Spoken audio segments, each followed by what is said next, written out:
শীতকালে বাতাসে আর্দ্রতার পরিমাণ কমে যাওয়ায় শরীরের স্বাভাবিক ময়েশ্চার দ্রুত হারিয়ে যায়। এর প্রভাব পড়ে ঠোঁট ও নখের সবার আগে। ঠোঁটের ত্বক খুবই পাতলা হওয়ায় তা সহজেই ফেটে যায় আর নখে দেখা দেয় ভঙ্গুরতা। এই সমস্যা এড়াতে সবচেয়ে গুরুত্বপূর্ণ হলো ভিতর থেকে আর্দ্রতা বজায় রাখা। প্রতিদিন পর্যাপ্ত পানি পান করলে ঠোঁট ও নখ স্বাভাবিকভাবেই সুস্থ থাকে। পাশাপাশি খাদ্য তালিকায় রাখতে হবে ভিটামিন ও খনিজ সমৃদ্ধ খাবার, বাদাম, ডাল, ডিম, সবুজ শাকসবজি ও ফল। নতুন এবং ফিরে আসা গ্রাহকদের জন্য নগদে চলছে ক্যাশব্যাক সহ প্রতিদিন হাজারো উপহার জেতার সুযোগ। হবে আশা আর ফেরা, সারপ্রাইজ সেরা। অন্যদিকে ঘরোয়া যত্নেও মিলতে পারে দারুণ উপকার। রাতে ঘুমানোর আগে ঠোঁটে মধু বা খাঁটি ঘি লাগালে ঠোঁট নরম থাকে এবং ফাটাভাব কমে।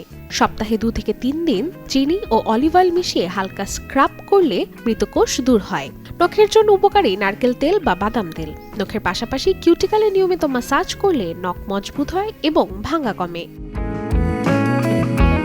শীতের দিনে অতিরিক্ত সাবান বা কেমিক্যালযুক্ত প্রোডাক্ট ব্যবহার নখ ও ঠোঁট আরও শুষ্ক করে তোলে। তাই নরম ময়শ্চারাইজিং উপাদান সমৃদ্ধ প্রসাধনী ব্যবহার করাই ভালো। বাইরে বের হওয়ার আগে ঠোঁটে লিপ বাম এবং হাতে ময়শ্চারাইজার লাগানোর অভ্যাস গড়ে তুলতে হবে। Desk report, channel 24।